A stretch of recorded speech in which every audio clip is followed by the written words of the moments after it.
अगला टॉपिक है term of credit का। ठीक है। टर्म ऑफ क्रेडिट मतलब ऋण की शर्तें क्या होंगी, लोन की शर्तें। तो हर लोन एग्रीमेंट जो होता है उसमें इंटरेस्ट रेट जो होता है वो बता दिया जाता है, जिसे बोरोवर को पे करना होता है लेंडर के लिए। और प्रिंसिपल के साथ मतलब जो पैसा तो किसी ने लिया वो, और साथ में जो इंटरेस्ट होगा उसे पे किया जाएगा। इसके अलावा जो लेंडर है वो कोई भी चीज उसे रखने के लिए कह सकता है, गिरवी रखने के लिए सिक्योरिटी के तौर पे। तो ये सिक्योरिटी या कोलैटरल जो है वो एक ऐसी एसेट होती है जो बोरोवर ऑन करता है, यानी जिस जो बोरोवर के पास होती है कोई एक चीज, उसमें से वो उसके बदले देता है अपने लोन के बदले। उसमें लैंड हो सकती है, बिल्डिंग हो सकती है, व्हीकल हो सकता है, कोई जानवर हो सकता है, या बैंक डिपॉजिट हो सकते हैं। और उन्हें गारंटी के तौर पे रखा जाता है लेंडर के द्वारा, जब तक कि वो भुगतान नहीं कर देता उसका जो भी कर्ज लिया होता है उसमें। तो अगर बोरोवर लोन को रीपे करने में फेल रहता है, अगर बोरोवर लोन को रीपे नहीं कर पाता, तो जो लेंडर होता है उसके पास ये अधिकार होता है कि वो उस असेट को या कोलैटरल जो उसने रखा है उसे बेच दे अपनी पेमेंट के लिए। ठीक है, ये कर सकता है वो। उसके बाद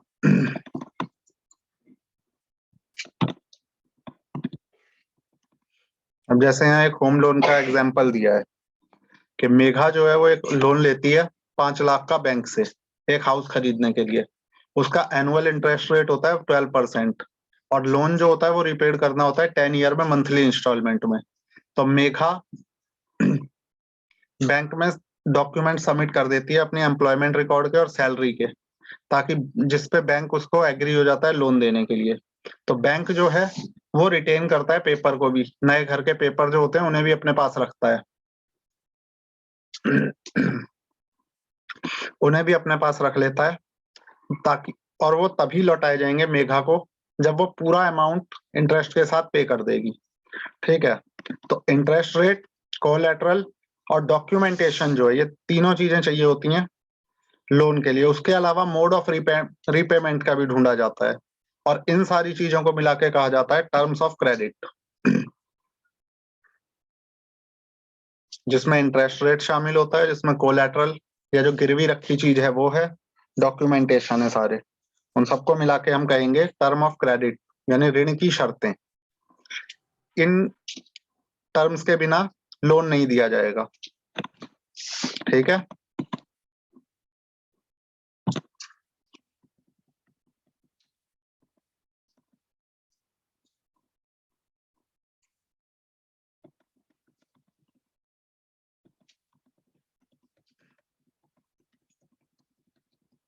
अब आते हैं हम इंडिया में लोन के सेक्टर पे। तो इससे पहले कि हम फॉर्मल सेक्टर को इंडिया में देखें, हमें ये जानना जरूरी है लोन के कितने सेक्टर हैं। तो लोन जो लिया जा सकता है किसी के भी द्वारा, या क्रेडिट जो यूज करते हैं, वो लोग दो जगह से यूज कर सकते हैं। एक तो फॉर्मल सेक्टर होता है, दूसरा इनफॉर्मल सेक्टर होता है। जितने भी बैंक या कोई इंस्टीट्यूट है जो लोन देते हैं, उन सभी को कहा जाता है फॉर्मल सेक्टर। ठीक है। उसके अलावा अगर कोई रिलेटिव से लिया जा रहा है, लैंडलॉर्ड से ले रहा है, या फिर किसी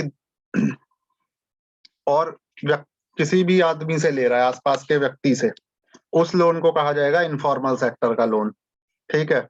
हमने ऊपर कुछ एग्जांपल दिए हैं, वो एक बार पढ़ लेना, उसके बाद तुम्हें पूरी डिटेल मिल जाएगी इसकी, फॉर्मल की और इनफॉर्मल की। ये दो तरह के ही मिलेंगे, या तो फॉर्मल लोन हो या इनफॉर्मल लोन हो। तो जो फॉर्मल लोन है वो बैंक और कोऑपरेटिव से लिए जाते हैं। इनफॉर्मल लेंडर में होते हैं money lender, trader, employer, relative और फ्रेंड। ये जो ग्राफ पहला दिखाया गया है तुम्हें, यहाँ पे दिखाए हैं वेरियस सोर्स, जो भी सोर्स हैं रूरल रूरल हाउस होल्ड के इंडिया में। तो इसमें सबके बारे में दिखाया है कितना परसेंट कहाँ से लिया जाता है। 25% कमर्शियल बैंक से, कोऑपरेटिव सोसाइटी बैंक 25% देती हैं, दूसरे इंस्टीट्यूशनल एजेंसी जो है वो 5% देती हैं, गवर्नमेंट से 1% मिलता है। इसके अलावा लैंडलॉर्ड जो है वो 1%, मनी लेंडर 33%, और ये 2012 का वो है, 2012 के डेटा है ये। रिजर्व बैंक ऑफ इंडिया जो है वो सुपरवाइज करता है फॉर्मल सोर्स के लोन की फंक्शनिंग को, ठीक है। We have seen that the bank maintain a minimum cash balance out of deposit they receive. मतलब जो बैंक के पास अमाउंट आता है उसका एक पार्ट बैंक अपने पास कैश बैलेंस के रूप में रखते हैं। तो आरबीआई जो है वो बैंक पे ये निगरानी करता है कि क्या वो एक्चुअली उतना कैश बैलेंस रखा है बैंकों ने अपने पास। इसी तरह आरबीआई जो है वो ये भी देखता है कि जो बैंक है वो लोन जो दे रहे हैं वो सिर्फ प्रॉफिट मेकिंग बिजनेस को ही ना दें, बल्कि जो छोटे किसान या स्मॉल स्केल इंडस्ट्री या छोटे बोरोवर हैं उन्हें भी दें। टाइम टू टाइम जो बैंक हैं उन्हें सबमिट करना पड़ता है इस इंफॉर्मेशन को आरबीआई में कि किस तरह उन्होंने कितना लोन दिया है, किसको लोन दिया है, किस इंटरेस्ट रेट पे दिया है। तो इस क्रेडिट एक्टिविटी जो है उसे सुपरवाइज करने का राइट और किसी के पास नहीं है रिजर्व बैंक को छोड़ के, सिर्फ रिजर्व बैंक ही ये सुपरवाइज करेगा।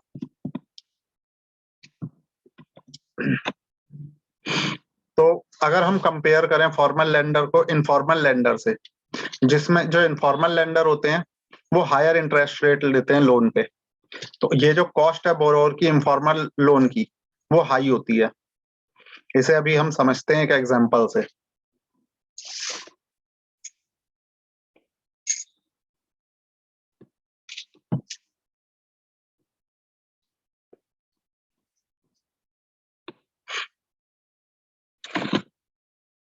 तो मान लेते हैं कि कोई दो सेक्टर है हमारे पास, एक फॉर्मल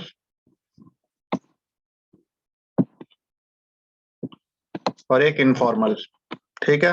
अब अगर हम फॉर्मल में यानी बैंक में जाते हैं लोन लेने, बैंक हमें सारी टर्म बताता है और साथ में ये कहता है कि उसका इंटरेस्ट रेट है 12%, ठीक है। लेकिन ये ईयरली होता है, 12% ईयर का है। और अगर हम वही इनफॉर्मल सेक्टर में देखें, वो हमें बता दे मान लो 2%, ठीक है। लेकिन जो इनफॉर्मल सेक्टर देगा वो पर मंथ के उस पर डिसाइड करेगा। तो कौन सा ज्यादा होगा पर मंथ के हिसाब से, फॉर्मल का या इनफॉर्मल का?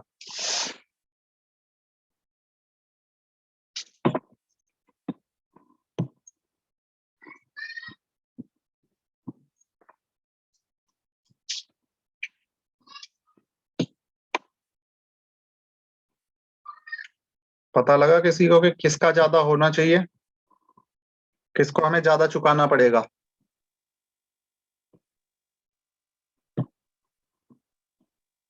इनफॉर्मल।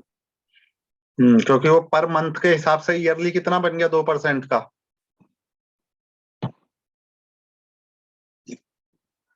सर 24 बनेगा। 24। और फॉर्मल कितना दे रहा है? 12। फॉर्मल दे रहा है 12। तो यानी किसका ज्यादा फायदा किया हुआ, हमें किससे फायदा ज्यादा मिला, फॉर्मल से या इनफॉर्मल से? फॉर्मल से सर, फॉर्मल से। बिल्कुल, तो इस तरह होता है, ठीक है। ओके। ये डिफरेंस आ जाता है दोनों की कॉस्ट में। तो हायर कॉस्ट ऑफ बोरोइंग जब होगी, मतलब जब ज्यादा कॉस्ट होगी किसी भी बोरोइंग की, पहले रुको मैं इसे जरा डिलीट कर इरेज कर दूं।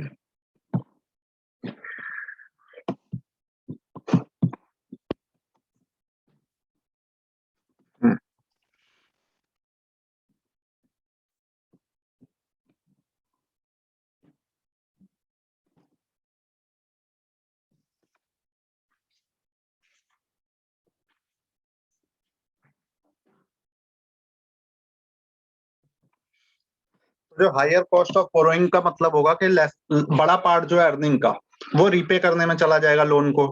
तो इसलिए बोरोवर जो होते हैं जिनकी लेस इनकम होती है, ठीक है, वो खुद की इनकम पे खुद को छोड़ देते हैं।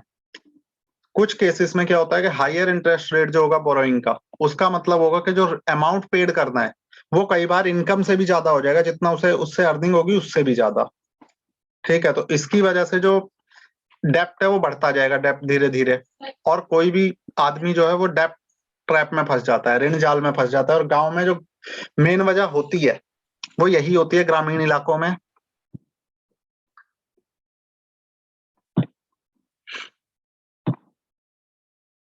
ग्रामीण इलाके जो होते हैं उनमें गरीबी का मेन रीजन जो होता है वो ये होता है, वो कभी कभी ऐसे चीजों के लिए लोन लेते हैं जिनके लिए लेने की जरूरत नहीं है, लोन उन्हें नहीं लेना चाहिए, लेकिन फिर भी वो इकोनॉमिक एक्टिविटी के लिए लोन यूज नहीं कर पाते, वो अपने घरेलू कामों के लिए यूज करते रह जाते हैं और उसकी वजह से पूरे एक ट्रैप में फंस जाते हैं।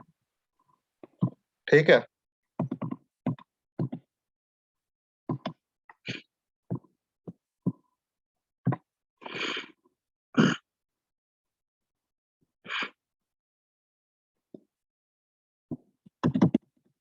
अब हम देखते हैं फॉर्मल और इनफॉर्मल जो है उसमें किसे क्या मिलता है।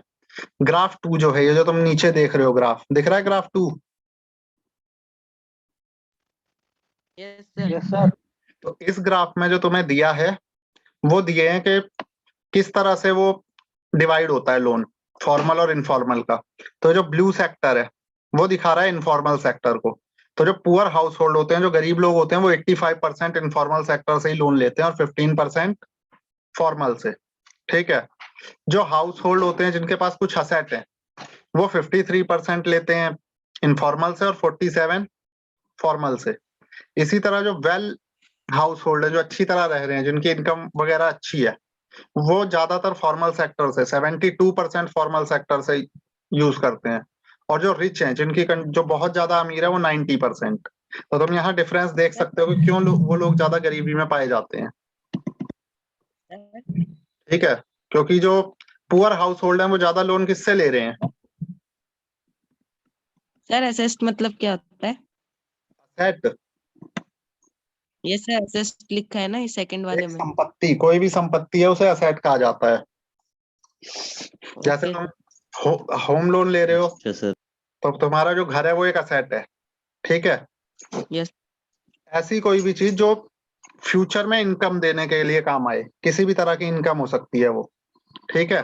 जो लंबे टाइम तक हमारे पास रहे उसे असेट कहते हैं। तो ग्राफ 2 जो है वो इंपॉर्टेंस दिखा रहा है फॉर्मल और इनफॉर्मल सेक्टर की। तो पीपल को इन्होंने 4 ग्रुप में डिवाइड कर दिया, पुअर से रिच में। और आप देख सकते हैं कि 80% जो लोन है वो हाउस होल्ड, जो पुअर हाउस होल्ड है वो ले रहे हैं इनफॉर्मल सेक्टर से, और जो रिच हाउस होल्ड है वो सिर्फ 10% इनफॉर्मल से ले रहे हैं।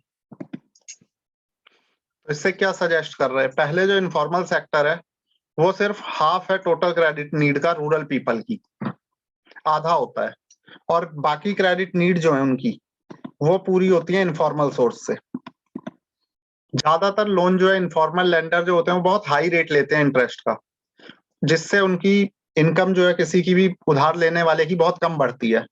तो इसीलिए ये जरूरी है कि बैंक और कोऑपरेटिव जो है वो इंक्रीज करें अपने लेंडिंग को, अपने उधार देने को रूरल एरिया में, ताकि जो लोग डिपेंडेंट हैं इनफॉर्मल सेक्टर पे वो उससे निकल सकें और आसानी से अपना काम कर सकें।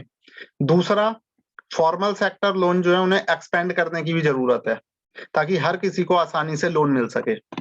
अभी जो सिचुएशन है उसमें जो रिचर हाउस होल्ड है जो फॉर्मल क्रेडिट रिसीव करते हैं, और जो पुअर है वो रिसीव कर रहे हैं इनफॉर्मल सोर्स। तो ये जरूरी है कि फॉर्मल क्रेडिट जो है वो ज्यादा इक्वली डिस्ट्रीब्यूट हो लोगों में, सिर्फ एक ही तरफ ना बटे। ठीक है। आखिरी चीज है तुम्हारी सेल्फ हेल्प ग्रुप्स पुअर के।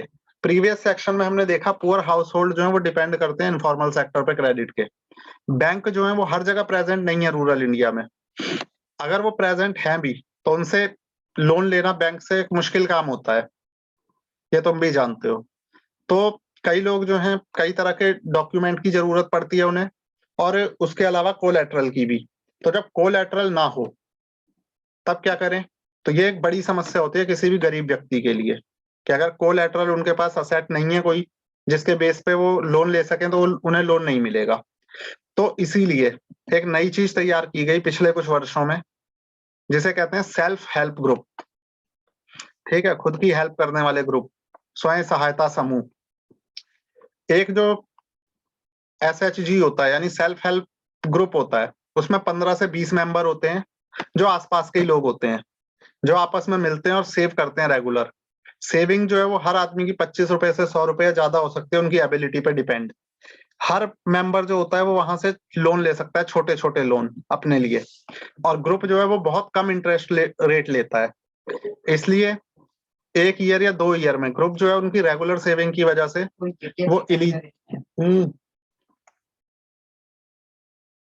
वो एलिजिबल हो जाते हैं लोन लेने के लिए, और उन्हें इसके बदले में कोई कोलैटरल की भी ज्यादा जरूरत नहीं पड़ती। ठीक है, ये तुम्हें एक दिख रहा होगा बैठे हुए महिलाएं, जो सेल्फ हेल्प ग्रुप की महिलाएं हैं। ठीक है, सेल्फ हेल्प ग्रुप है। बाकी ये एक बांग्लादेश का एग्जांपल है ग्रामीण बैंक का। बाकी ऑलमोस्ट तुम्हारी इस लेसन की चीजें खत्म हो गई। ग्रामीण बैंक जो है बांग्लादेश का, वो एक बड़ा सक्सेस स्टोरी दिखाता है पुअर लोगों की क्रेडिट नीड पूरी करने में रिजनेबल रेट पे। ये 1970 में एक छोटे प्रोजेक्ट पे शुरू हुआ था। ग्रामीण बैंक जो है 2018 में इसके 9 मिलियन मेंबर थे 81,600 विलेजेस में, जो पूरे बांग्लादेश में फैले थे। ऑलमोस्ट जितने भी बोरोवर हैं वुमेन, और वो बिलोंग करती थी पुअर सेक्शन से सोसाइटी के। ये बोरोवर जो हैं उन्होंने प्रूव किया कि जो पुअर वुमेन है वो भी रिलायबल बोरोवर ही नहीं बन सकती, बल्कि वो अच्छे से स्टार्ट कर सकते हैं किसी भी इनकम एक्टिविटी को सक्सेसफुली। और उसका जो वो था, फाउंडर था ग्रामीण बैंक का मोहम्मद यूनुस, उसको 2006 में नोबेल प्राइज भी मिला था पीस का इसी बैंक के लिए। ठीक है,